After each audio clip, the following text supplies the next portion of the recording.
Welcome to this deep dive, and we're going to be exploring this concept of purity of heart. Okay. We're taking a look at this article that you sent titled Pure in Heart, Blessed by God. And honestly, it sparked quite a bit of curiosity for me. It's like a guidebook for aligning your inner self with a higher sense of purpose. Okay. And it promises that it can actually have tangible effects on your personal and professional life. Interesting. Honestly, I'm a bit skeptical, but also intrigued. That's fair. What do you think? Well, it is fascinating how this article blends Christian inspiration with practical advice. Yeah. It's not just about lofty spiritual ideals, but it's about how they can play out in our daily lives, both at home and at work. Okay, so let's start with the basics. Sure. What exactly does purity of heart look like, according to this article? I mean, it's a beautiful phrase, but what does it actually mean in practice? Well, it emphasizes that it's not about being perfect or saintly. It's about sincerity and integrity. Aligning your thoughts and actions with the sense of higher purpose stemming from a belief in God. Okay. The article even lists specific characteristics. Okay. Honesty, forgiveness, and a focus on a higher power. So it's like having an inner compass that's always pointing you towards what truly matters even when life gets messy. Exactly. But how does that translate into actually improving your relationships, as the article claims? I'm not sure I see the connection. Well, think of it like this. When you're driven by honesty and forgiveness, you build trust and create space for genuine connection. Yeah. You're not letting bitterness and resentment fester. Okay. And the article really highlights this with Sarah's story. Yeah. She was holding on to so much anger towards a friend who betrayed her, but by choosing to forgive, she was able to break free from that negativity and experience a sense of lightness and freedom. Okay. I can see how forgiveness could lead to healthier relationships.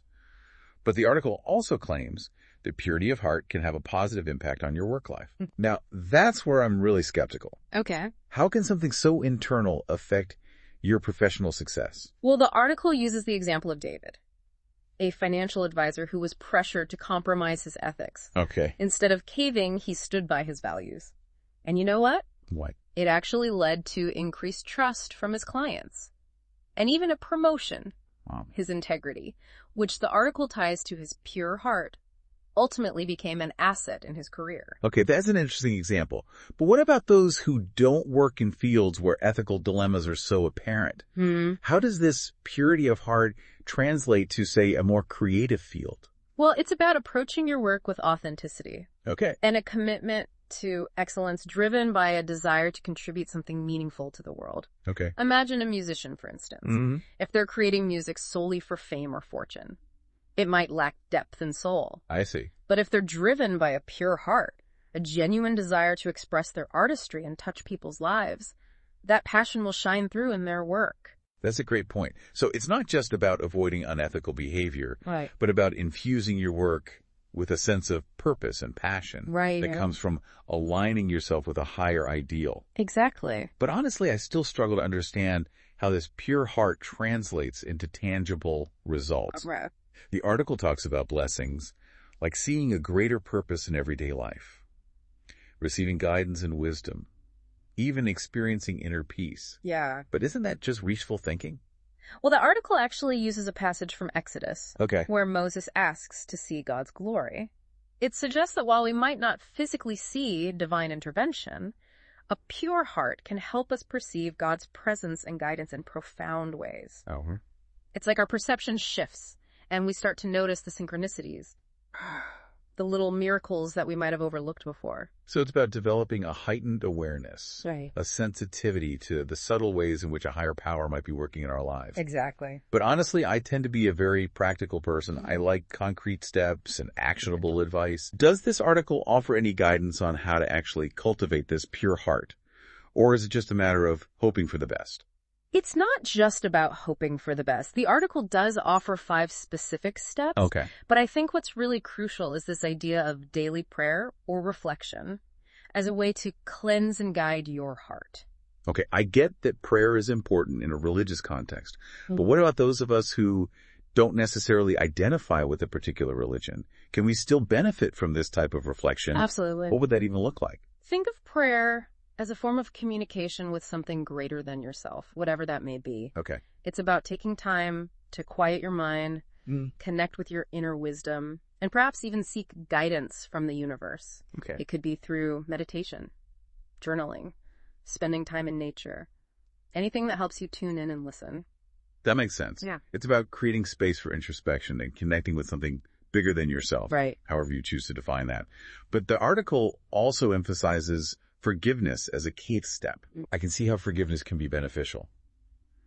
But honestly, it can be incredibly difficult, especially when someone has deeply hurt you. Sure. Is there a point where protecting yourself becomes more important than forgiveness? That's a really important point. Forgiveness is not about condoning hurtful actions or allowing yourself to be repeatedly mistreated. Okay.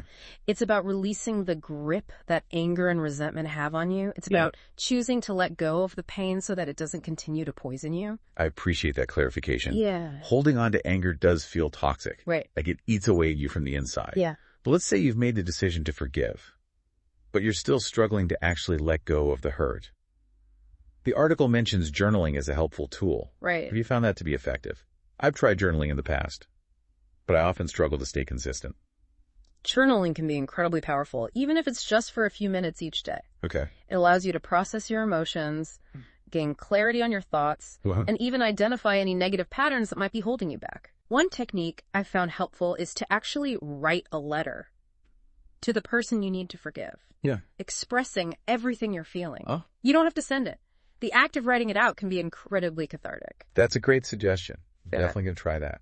But the article goes beyond interpersonal forgiveness, right? Right. It also talks about seeking truth and evaluating your actions. Right. I'm a bit hung up on that seeking truth part. Okay. Truth can be so subjective. How do you even know where to begin?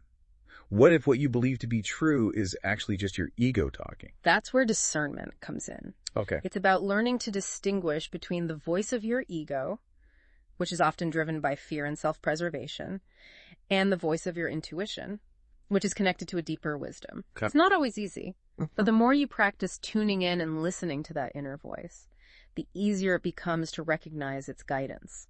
So it's about developing that inner compass, Yep. that sense of knowing what feels authentic and true for you. But what about when life throws those curveballs, those unexpected challenges that seem to shake your faith and make you question everything?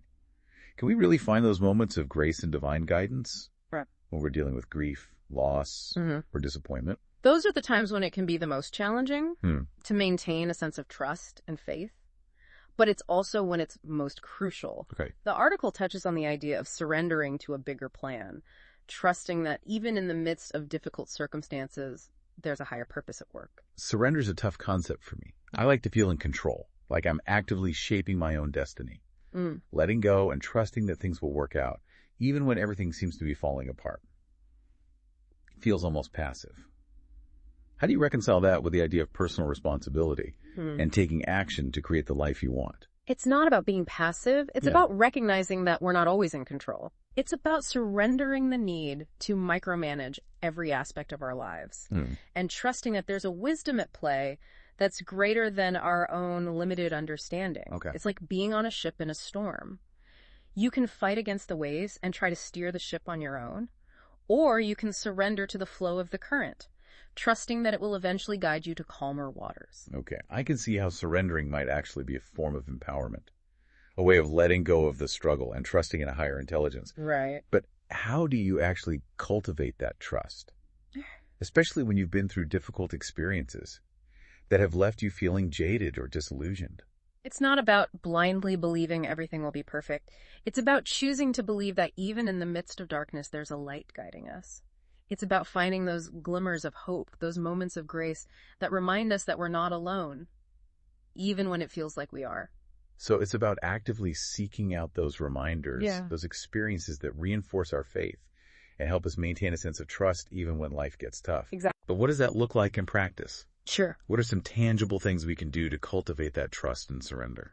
It's about finding those practices that nourish your soul and help you connect with that sense of something bigger than yourself. Oh. It might be spending time in nature, engaging in creative pursuits, practicing gratitude, or acts of service. It's interesting you mentioned acts of service because the article doesn't explicitly list that as one of the steps. Right. But it makes sense. Helping others takes the focus off of our own problems. Exactly. And allows us to tap into a sense of purpose and connection. When we shift our focus from what's in it for me to how can I serve, we align ourselves with a higher purpose and open ourselves up to experiencing those blessings the article talks about. Okay. It's like we become conduits for that universal energy to flow through us. That's a powerful image. But speaking of those blessings, seeing a greater purpose in everyday life, receiving guidance, experiencing inner peace. Right. I can't help but wonder if those are just byproducts of personal growth in general, or if there's something unique about cultivating this purity of heart that leads to those outcomes. I think it's both. Personal growth in many ways, about purifying the heart. It's about shedding those layers of negativity, fear, and limiting beliefs that keep us stuck and prevent us from experiencing our full potential. Okay. And as we do that, we naturally become more aligned with our true selves and more receptive to those blessings. So it's not about expecting some external force to bestow those blessings upon us. Right. It's about doing the inner work, clearing away those internal obstacles and creating the conditions within ourselves to experience them more fully. Precisely. And that's where those 5 steps come in. Okay. They're not a magical formula, but rather tools for tending to our inner landscape and creating a more fertile ground for those qualities to flourish. It's like we're gardeners cultivating our own inner gardens. I love that analogy. Yeah. But even with the best gardening tools, sometimes weeds pop up. Sure. What about those times when we stumble? When we make choices that aren't aligned with our values? When we fall back into old patterns of negativity? Does that mean we've failed at cultivating a pure heart? Not at all. It's a journey, not a destination. Okay. There will be times when we slip up, when we make mistakes, when we feel lost or discouraged. The key is to approach those moments with self-compassion and a willingness to learn from them. So it's about embracing those imperfections as part of the process. Right. Not letting them derail us from the path. Exactly. The article doesn't advocate for perfection. It emphasizes sincerity and a willingness to keep striving. It's about progress, not perfection. That's such a reassuring message. It takes the pressure off. But I have to ask, you've mentioned this idea of connecting with a higher power, with something bigger than ourselves, several times throughout our conversation. For someone who might be struggling with their faith or questioning the existence of God, what advice would you give them? I would say don't get hung up on the labels or the dogma. Okay. Focus on the essence, on cultivating those qualities of the heart that resonate with you. Okay. Explore different spiritual practices. Connect with nature. Engage in acts of kindness. See what brings you a sense of peace and connection. You might be surprised by what you discover. That's beautiful advice. It's about finding your own unique path to that sense of the sacred, however you choose to define it. Absolutely. It's a deeply personal journey. And there's no one right way to do it. Well, this has been such an enriching conversation. I feel like we've really delved into the heart of this concept of purity of heart and explored its relevance for a wide range of listeners, regardless of their spiritual beliefs. It's been a pleasure exploring this with you. And to our listener, thank you for sharing this thought-provoking article with us. We hope this deep dive has provided some valuable insights and perhaps even inspired you to embark on your own journey of cultivating a pure heart. Remember, it's a journey worth taking, one step at a time. And as you cultivate those qualities of honesty, forgiveness, integrity, and a connection to something greater than yourself, you might just be amazed by the transformative power they hold. Until next time, keep diving deep and keep seeking truth.